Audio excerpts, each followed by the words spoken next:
sent out.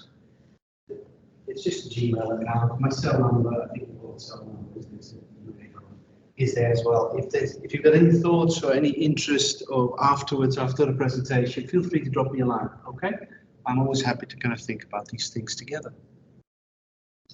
So could I just ask you, yeah, this is so a year 9 and year 10 is, let's say someone is 14, 15, but 16, okay?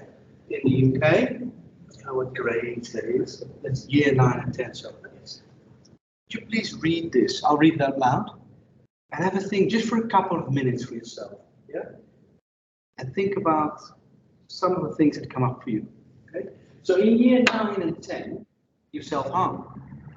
And in year 10 and 11, you go to eating difficulties. And by the time you get to sixth form, yeah, 17, 18, before you go to university, if that's you go, you have gone through all the stages and you're fine. This is what they believe in schools. Just imagine this. Just for a couple of minutes, think about what comes to mind when you think this. But actually, I think this was told to a supervisor of mine who watched the videotape by a 15-year-old girl. When you're 15, 16, you self-harm. Then after that, you go to eating difficulties, and by the time you get to sixth form, yeah, you've gone through all the stages and you're fine. This is what they believe in schools now.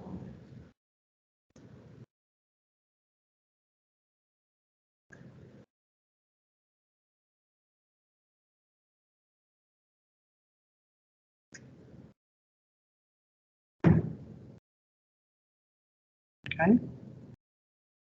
This is just a mini exercise for those of you at home or wherever or at work, at least not present here. Yeah, put some things in the chat, because just a quick question: what comes to mind for you when you read this? What do you think? Anything? I'd say it's very relevant. Pardon? It's very relevant. Very relevant. Yeah, it's something that, I mean, years ago when I was in high school, Yeah. middle school, this is something that came up a lot, and it was normalized. Normalized. Okay. Anyone else? New stages of development. It might be a new stage of development. Yeah. Yeah. Okay. So you're writing anything, any word to capture? To read it when you read this? agree with those well relevant. I thought the same. Yeah. It's very Yeah. relevant. Okay. Okay. Any chats from? No. Okay. Okay. Because what? Oh, sorry.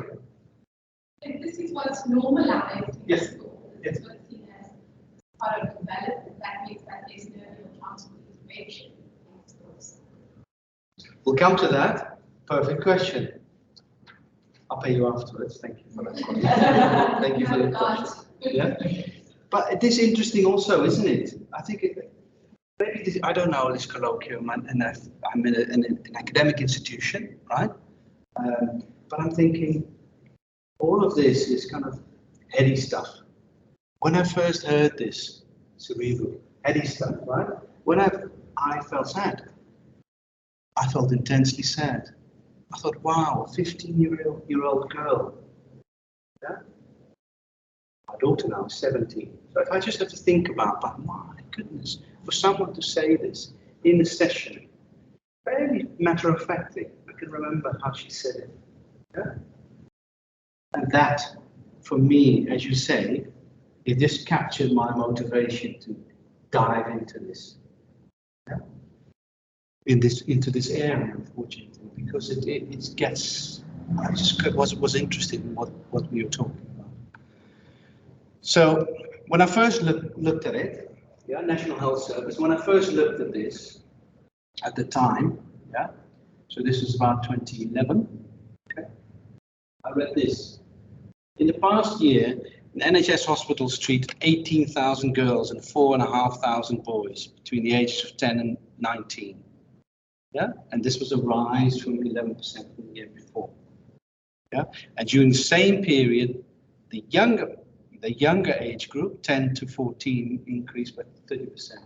And I just thought, what? Really? What? Because children don't come home and tell you this stuff, right? So, for those of you here, some of these slides, it's just kind of too much information. It's just not really relevant. One of the things that really comes to mind for me is mostly it's girls. Yeah, if you look at the literature.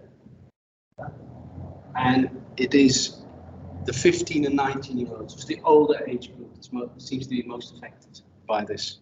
Yeah, and I guess just like domestic violence or domestic abuse, it's very underreported.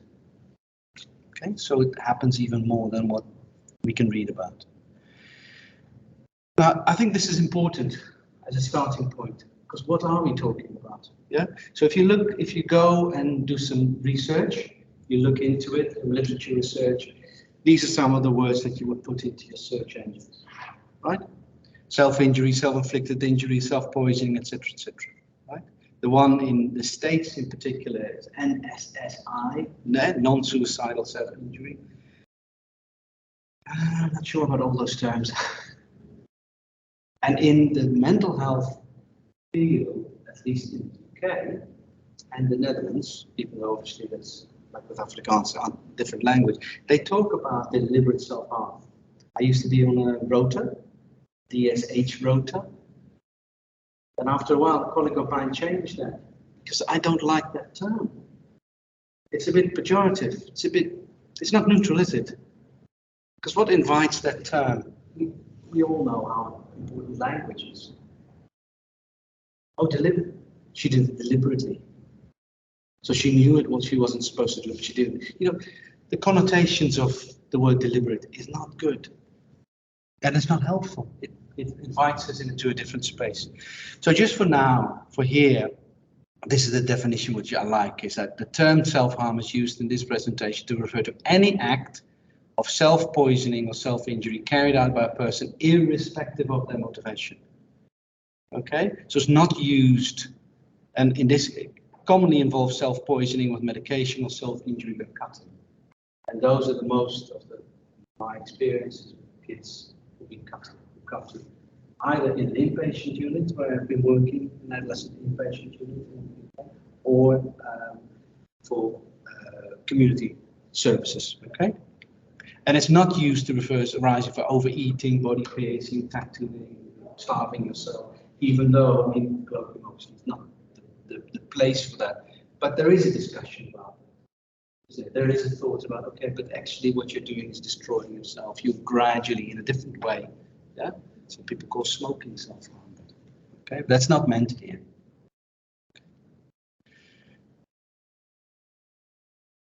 Am I doing this wrong? Okay.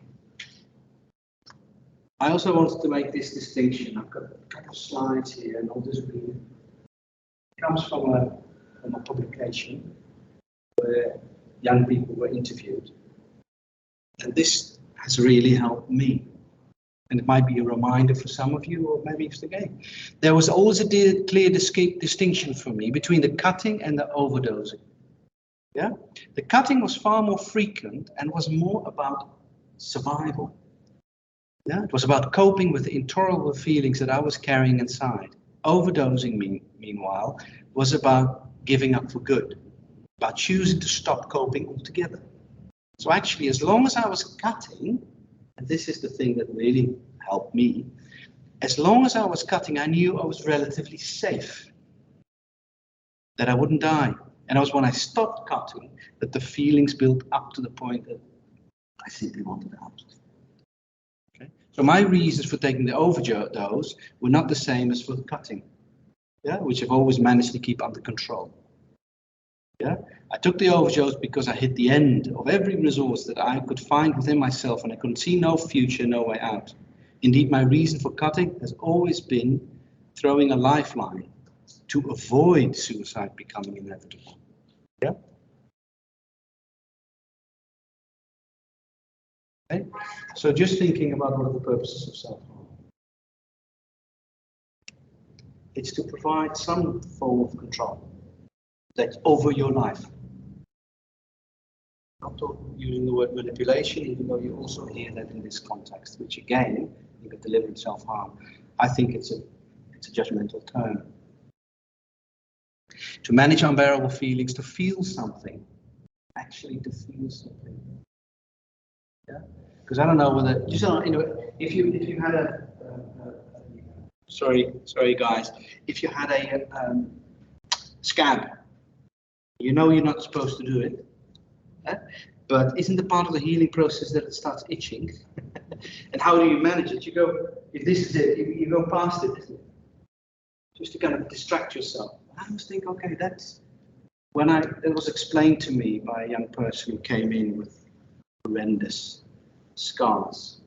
To think, okay, if you don't know what this is, that's a bit like this, like, and it's also to enliven. So self-harm, yeah, can be regarded as a coping mechanism, because the person wants to live. That's a very important thing to bear in mind for us. Okay, here are some examples, yeah, of what happens. This is clinical practice, this is in the literature, and mainly it's cutting and burning that happens. A burning could be surface burn or cigarettes, yeah, stuff like that. This is green to give me a think, okay, let's check at the time and maybe I can skip it through. So these are resource slides. We know that there's a lot of comorbidity. Yeah? So if you are diagnostically organized, you might think of depression, eating disorders, because it happens then as well. Because self-harm in and of itself is not a label. It's ultimately an act, isn't it? It's ultimately an expression of behavior. Yeah, this is also not interesting. So ultimately, the overview, if you look at the studies on self-harm, yeah, mainly they're done with clinical populations, hardly with people out there. So lots of people in the high population, you know, in the general population also seem to be doing this. When you think of that, think back to that 15-year-old girl who said that, they said, many young people have had experience of having been so distressed and having then acted upon that, or let's try it out. Because you hear about it, what are they all talking about? Yeah? It's not peer pressure, but it's maybe peer curiosity. Oh, people waiting in the lobby? That's good. Now I wanted to kind of talk about, just mention what I've noticed when I worked in this field and thinking about self-harm. I think it's important for us to have what are our belief systems. And again, this was a workshop, we can take a couple of minutes, you know, what are your naughty thoughts about this? Yeah, and some people do think. And when I say professionals because it's not just psychologists. We've got mental health nurses, we've got psychiatrists, therapeutic or clinical social workers, all come across this kind of work and these families. So they find it negative, selfish, attention-seeking, very demanding of services. Yeah? And they're not really sick or ill. It's just kind of that's the control. They manipulate the system. Right? Okay. Again, not helpful. I think that is really not helpful for us to think in that way, even though we might have a naughty thought to think that way. And I've been consulting to teams, to nurses on the ward, sometimes late at night, and they have a chat amongst themselves. And what happens on wards, you're more connected to the young people. Yeah? So if they then talk about parents, they think similar things about parents. Oh, they're selfish. And many people think, if only, and I thought that as well when I started. I thought, well, if only these parents will provide a, kind of a loving environment, a more understanding, more patient, then this child would not be in this distress. So the next step, is very quickly, it's the parents' fault. Right? And parents can be very demanding of services because, as I've now discovered through research, through clinical experience, their parents are overwhelmed, and I'll put that in a little bit of other framework in a minute. But they're very overwhelmed. So what do? Sorry, if my daughter was in some sort of unit, I couldn't look after her because she was hurting herself, was thinking of hurting other people. Those of who are parents here, you can't look after your own child. That goes deep. So I would do anything. I would do anything to try and. So my calls to see how it's going, asking whether they are actually looking after her, has she been eating, has she been this, I brought something, has she had the slippers or the pajamas or the chocolate or whatever, right? Those are kind of ultimately nuisance calls. So I will become one of these. And then what happens? I've seen it. What happens? The parent, that reinforces the belief. You see, no wonder the child is like that, because these parents are just, I'm going crazy. I'm just going to stop calling, right? Okay. And it's just unfortunate that our colleagues and sometimes ourselves, we get to that place. But I think it's also an expression of our own sense of helplessness to something that is normalized, that is quite prevalent, and it's out there. I'm not asked to ask for feedback, isn't it? It's colloquium, it's just one presentation. I'll go on then. So some of the approaches about self-harm. Yeah. This is on the whole how it's approached. As an individual, as I said in the beginning, as an individual. Do I need to speak up? Oh, it's very noisy. Okay, cool. So, meeting the child individually, self-harm, and it's a sign of individual pathology. Yeah, there's something wrong with this child. Maybe, maybe not. But as soon as you think there's something wrong with this child, I mean, our system doesn't work, but anyway, that's a whole different thing. Not really into ICD-10, DSM-5, because what are you doing? You're labeling a person. I know there's more and more kind of about contextual things, but ultimately, there's labels, which then becomes identifying, doesn't it? Just wanted to make some other points. So, where do we see this? Where do we think about self-harm? Often, God might think of self-harm when it's known, or when there's been an overdose, or when there's an initial assessment of a child who's in distress. Okay, so it's been reported by school, by a GP, by a psychologist, wherever it comes from, by parents. So this is what you look at, isn't it? You look at temperament, mental health, genetics, past behaviors. Is it psychosis or not? Thought processes, mental state examination. Yeah, it's not clear. I'm sorry, you're right. I didn't realize, because on the screen it's lovely, and then you think of this. Hello. But what happens now? We're talking about adolescence. We're talking about a child. So what happens often? Look at this. This is what I've seen, and I've also had it myself. Whoa, but wait a minute. Yeah, I'm going to try and look at all these things. Oh, but wait a minute. We need to avoid this. We need to be happy that this child, just needed some stitches, or didn't go. That whatever she did here, she didn't do here. Even though I'm not medically trained, I've seen lots of gashes here. You don't have to be Einstein to know that if it's here, it's game over. Okay.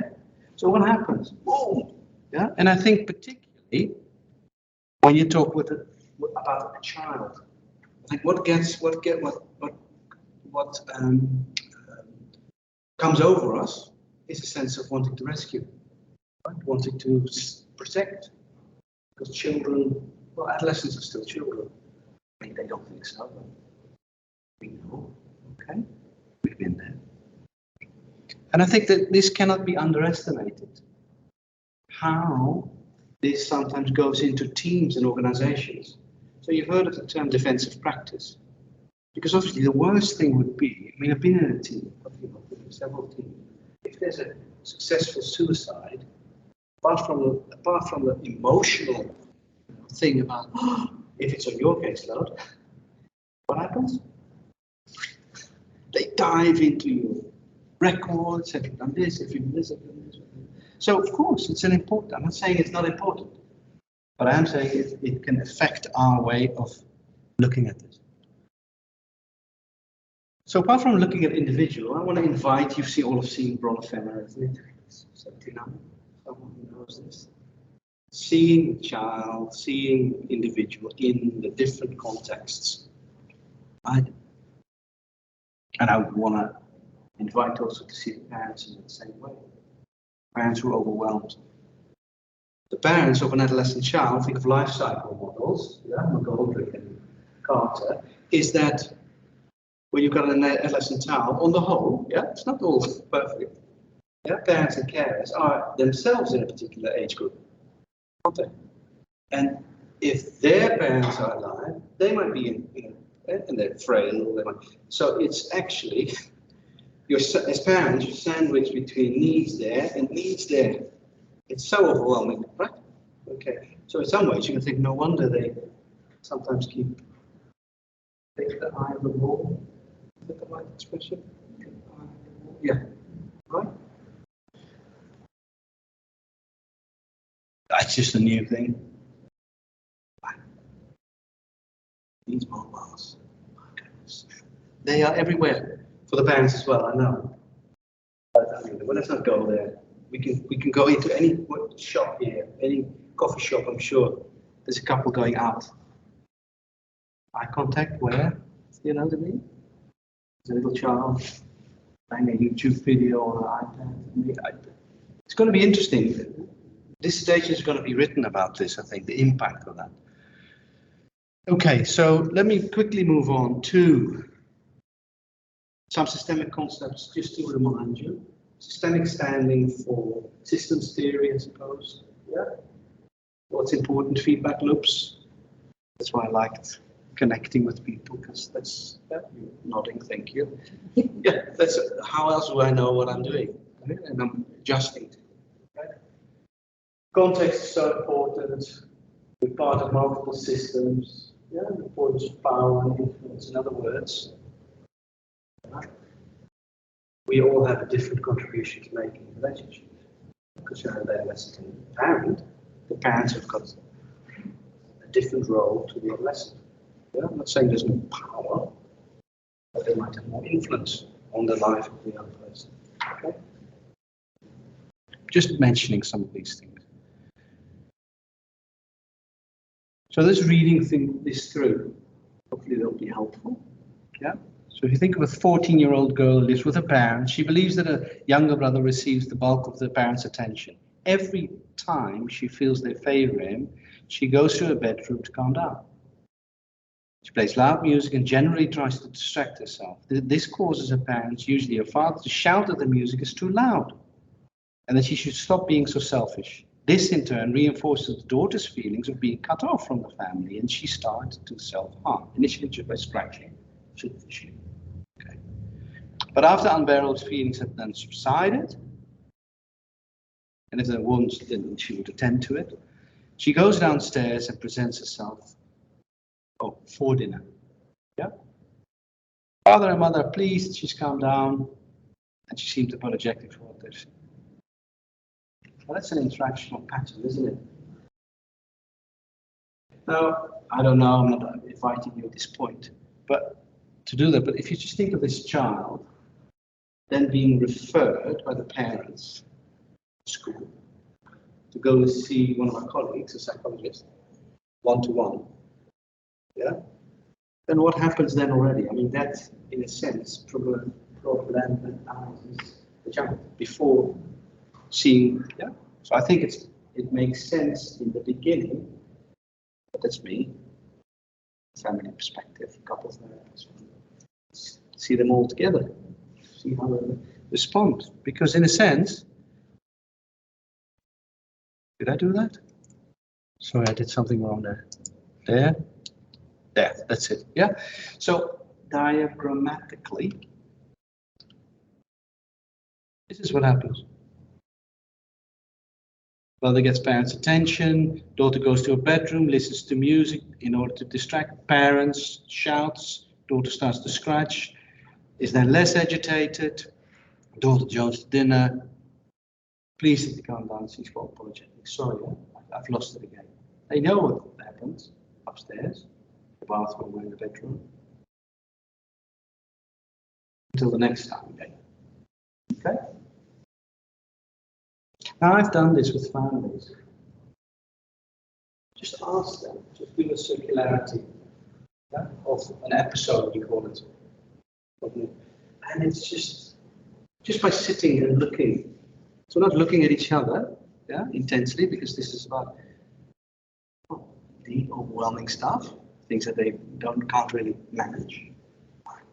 It just provides, it's kind of, in narrative terms, it externalizes it, and they find it helpful to provide a bit of a helicopter view, because when you're overwhelmed, when you're in the crisis, you can't really do it. Oh, sorry. Okay.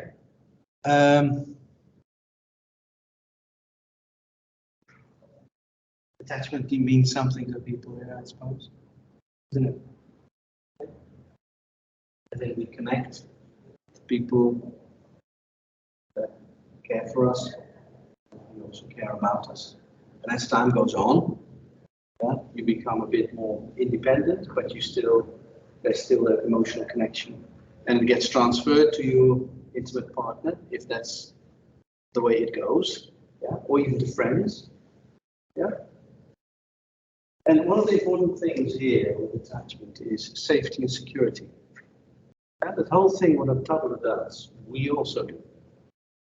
Because I was a bit nervous about today, because I thought, Sheena was very, very helpful with the emails. I thought, what? That and that? I've done this, and I've done that, but I've never done it together. So hopefully it's an okay experience for all of you, okay? But what did I do? What did I do? 51. Oh, my mind. Actually, the person who's really there today was my son. He's somewhere in the campus. So it's connected, isn't it?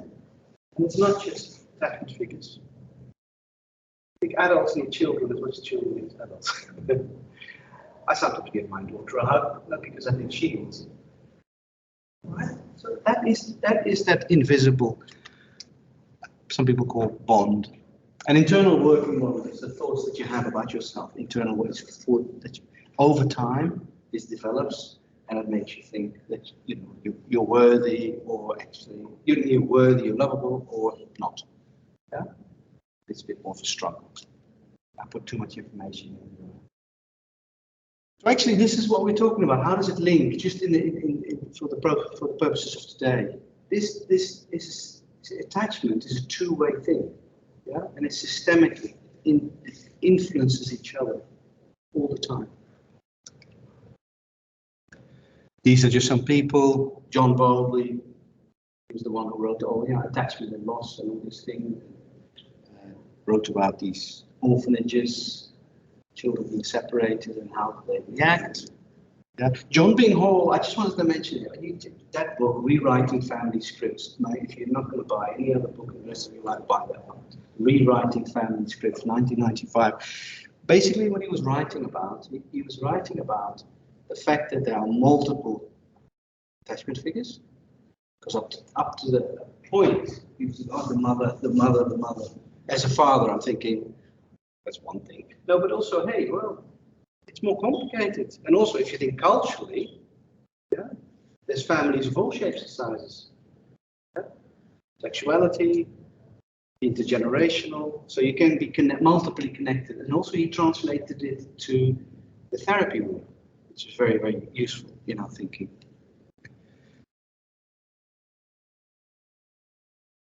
Now, Rudy Dallas and Arlene, they wrote, no, it's okay. They put a narrative frame on it. Because up to that point, most attachment studies were observational. Yeah, you can see a child or a baby moving in a particular way, making eye contact or not. But actually, in the way we speak,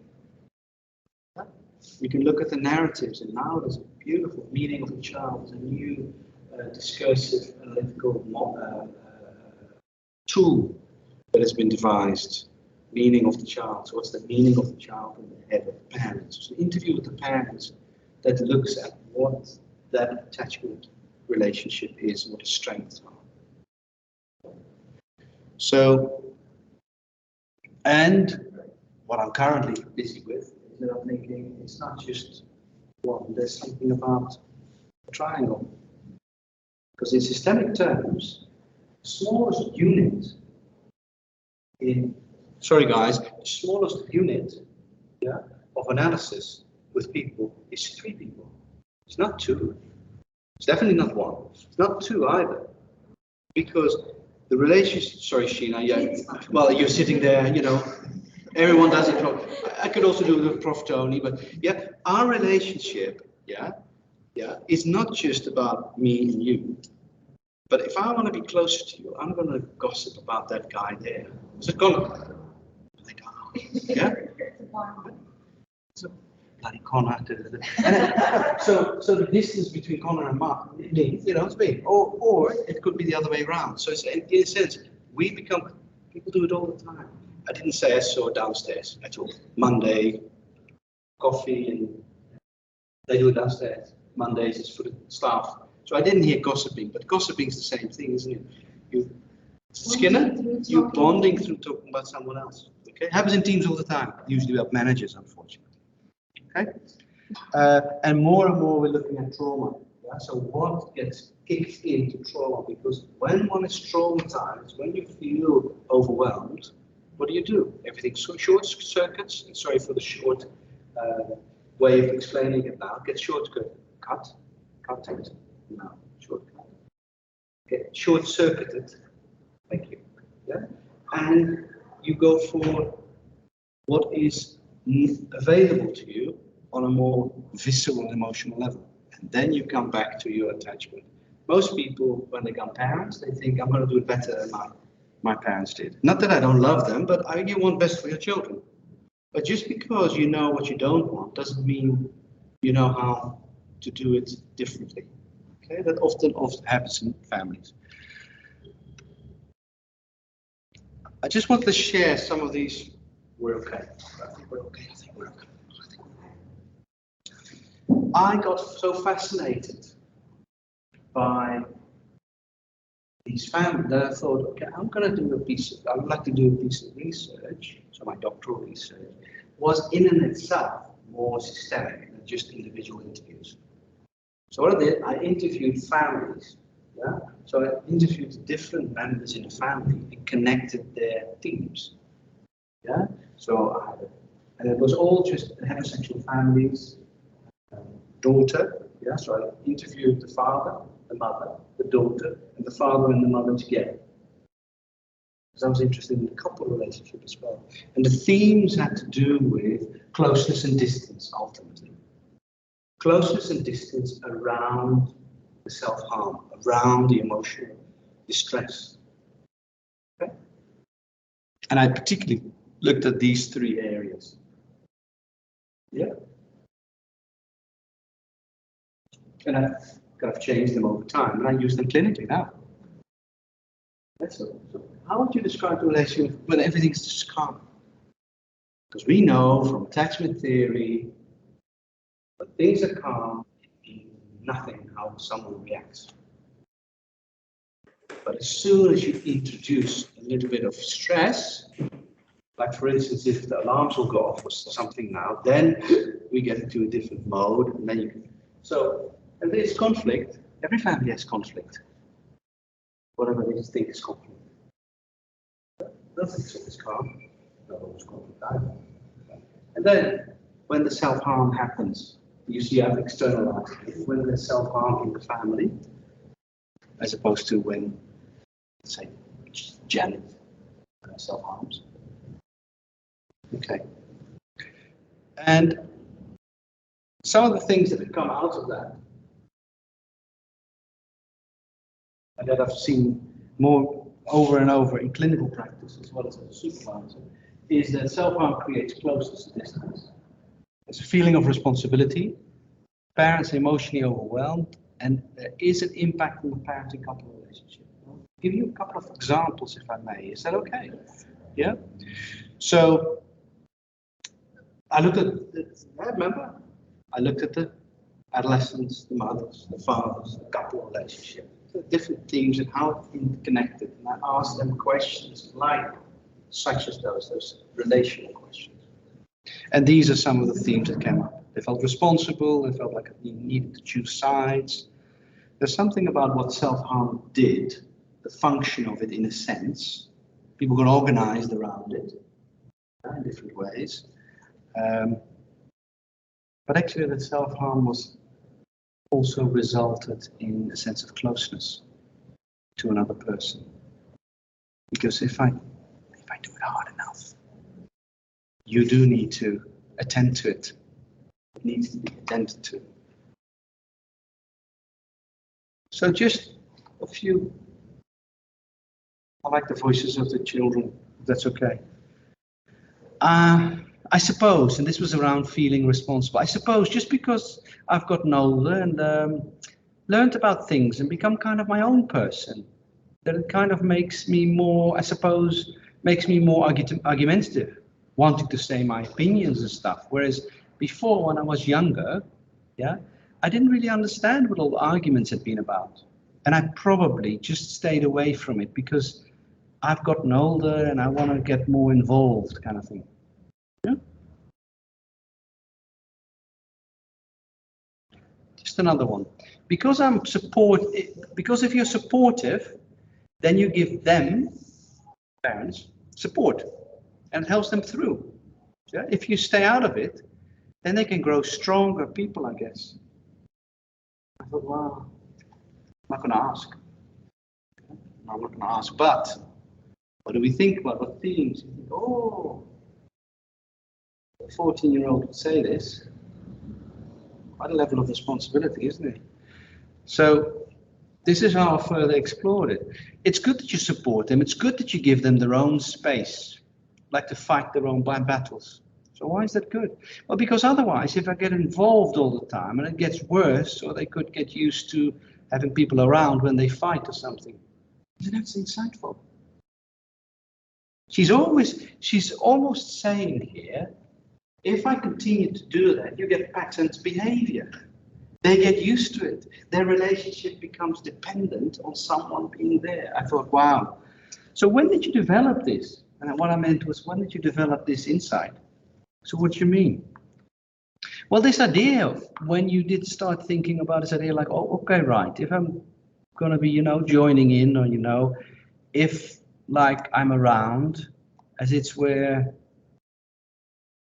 well, I have just learned at school to stay out of stuff. Otherwise, it just gets into loads of trouble. All right, okay. I found out recently, one of my other friends threatened to beat my best friend up. And I said, it's not really a good idea, just why do you want to do it? And then I got involved and I got into trouble with my head of year, but I wasn't bothered. It was really scary. So what did you learn from the experience? Oh. So you learned from the experience, yeah. Okay, I've got a few more quotes, but I'm just looking at the time. We should open it up. Okay. Let me see if I had an under screen, I could see where the other. So sorry guys, because you're very much looking at the screen, all right? I'm gonna flick through, but don't worry, if you see something interesting, you'll get it. So this is about, yeah, I like this. So anyway, I've got a quote which I'm inviting you to look at when it's being sent to you. which confirmed that a couple finds it easier to look at the couple relationship, how it's being affected by the self-harm. Think of mutual influence again, self-harm, couple relationship. They find it easier to think about how the couple relationship is affected by the self-harm than how the couple relationship is rather than the self-harm, and reflect on how the couple relationship might be impacting on the self-harm. Because what happens then?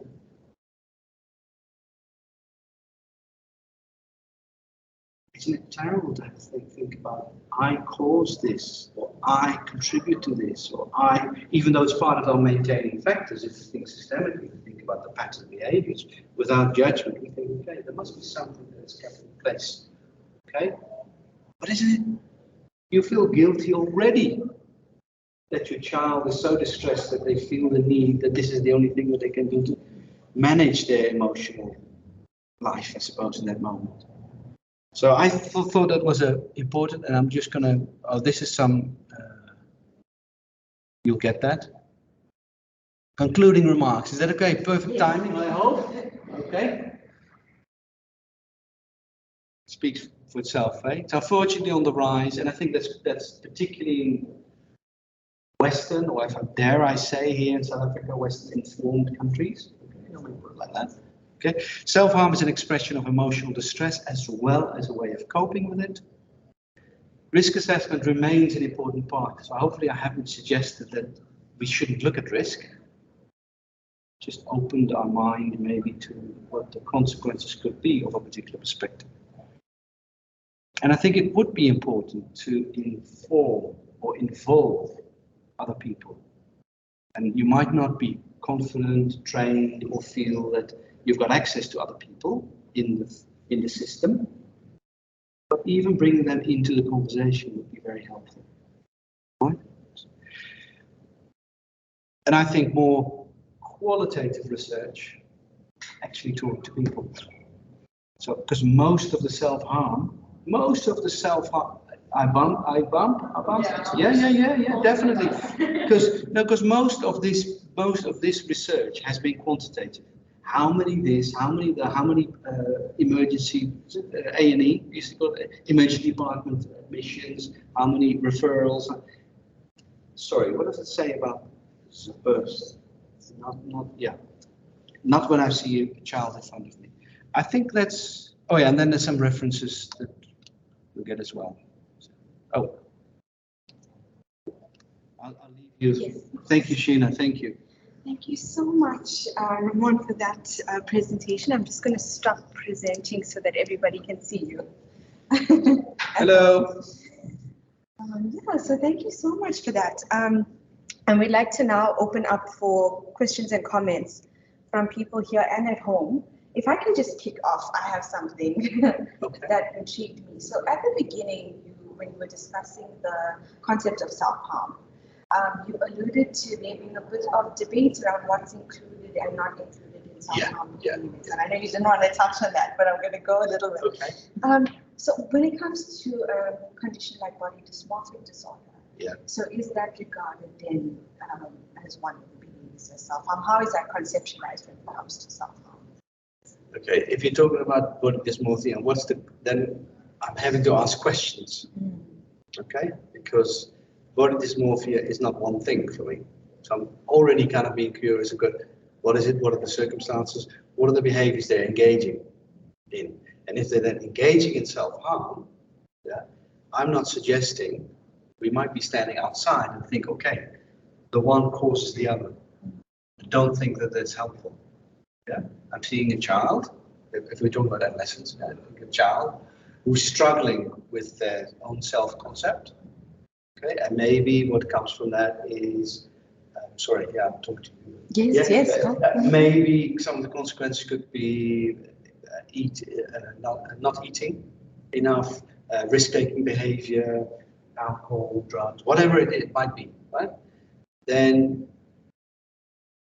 it's more of interest, I think, to think about, okay, how can we understand those behaviors and what they're trying to manage? So I'm not saying that body dysmorphia that causes the self-harm, but there would be a relationship. kind of an answer for now? Okay. Anyone else? Should we start with anyone here in person first? Because they made the effort to come here. No, sorry. No. Thank you, guys. I really. Oh, look at all these people going. No. Thank you. I really appreciate your presence. I don't feel it as much, though. That's the only thing. Okay. Yeah. Yeah.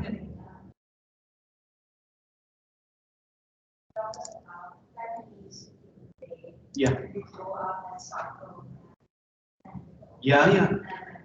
Problem is the problem. Yeah. Everyone's child is the problem. I can moments in the experience where you might realize, okay, so there's more to this than the child who is just self-harming. There's patterns here. Is there specific moments where you realize that this might be inside of this family is getting what happens? Oh, definitely. I mean, I think it's very powerful. Yeah, and it's loads. I mean, we all have, we see clients, these magical moments, and sometimes they come out of unexpectedly, right? But it's not the insight that I have, or the insight that I think that they're gonna have. I'd be interested. God, look at. Suppose that circle is there, and I could say to the father, "Wow, what was it? What was it like? This is the. What's it like to do this? Never really thought about it like this." Or, yeah, no, I don't see how this is relevant. It's okay. So, and these are the relational questions. I'm going to ask the mom or ask the daughter, and say, what do you think? Hearing your dad say that this doesn't really affect him so much, what do you think is going on? And the richness of, that's usually what happens. It's the openness towards them. Because they've often become very defensive. Because the risk, as a parent, what's the worst that can happen? The child can die. So the parents themselves have got that risk thing hanging over them all the time. So if there's just the magic moments, I think, are when that shrinks a little bit, and there's a bit more space to breathe, also for the parents. And I think it's that in that space that it's in that space that we as psychologists step into. And try to create a bit more life-affirming conversations and tolerating that. And I think if we can show, I mean, the times that colleagues have seen me ask, sorry, I won't do this, but I've asked, okay, so show me.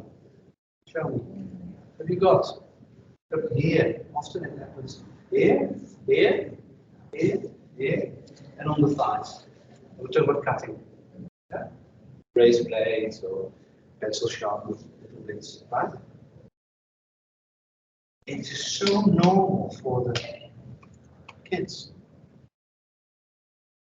That's why we're overwhelmed, let alone parents. I mean, if I were to see it on my daughter, it's got a completely different meaning, doesn't it? But if we can normalize it and be there, that's why John B. Morgan, remember?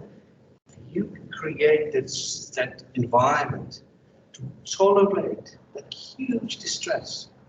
Now, I think it's in that space that we can be together, and you can.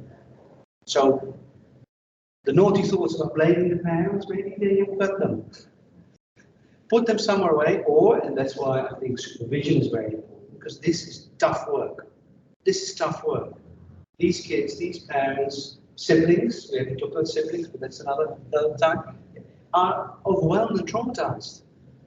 So we also need to deal with our own emotional experiences during the work. So when we don't take it home, and even if you do take it home, how can you meaningfully do it in a way? So that's why I think supervision or peer consultation is vital to do this kind of work.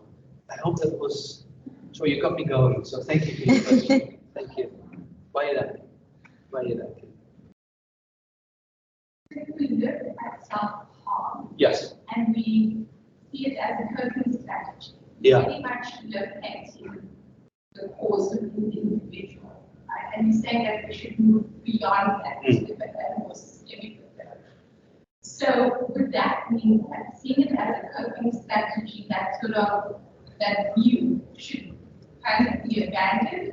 And how do you think we can do this? I mean, we need to take on now narratives that go beyond the individual. Yeah. So as a conceptual model, how do you see this? Are you developing a conceptual That's model? exactly what I'm doing, and I didn't want to show this now because it's in my book. But no, please. But no, but I will answer. No, what's great about your question is this. I've got colleagues who makes everything relational, but it's not, because I'm here. I'm standing here. I'm a bit, I'm a bit sweaty. I have got an individual experience. I've got an embodied experience. Right? That is there. But the fact that I experience those unbearable feelings and that I might be doing something to manage it, that doesn't make whatever is happening my problem. Because it's not just thoughts I'm having, it's often in relation to other people, in relation to circumstances. And so if we don't, from the get-go, open that up, we don't get there. So if we go to that, and it's an alongside, it's a both-and approach. So you're absolutely right, because the cutting, so unbearable feelings, the cutting on an individual level, that is so painful that distracts from this is how it was explained to me by a young person, how it gets distracted from the unbearable feelings. Yeah? That's an individual experience, not the parents, but the dynamics in the family, because ideally what you would like to do, isn't it? When you have those feelings, I'd rather talk to you, or you can give me a hug, or something that is more life-affirming. Yeah? And that's the process of, let's say, the more therapeutic approach to that. But both exist. Is that okay? Yeah. Thank you for the question. That was great. Thank you. If anyone at home would like to ask a question, now's the time. And if we have anybody else that would like to ask a question or comment, you Just a question about making the recording available. Yes. There's been interest about that before as well. Oh, okay. So, yeah. Anyone, guys, or girls, or women, or people, then that's best, isn't it? People? And they can feel free to on their cameras as well. Yeah, switch your camera on and ask. Or... Okay, well, This is perfect. I've been we've so done good clear. for time as Thank well. you, guys. Thank you so much, Dr. Ramón Karamat Ali. Thank you. Thank you. Well, thank you. Thank you. Thank you for attending.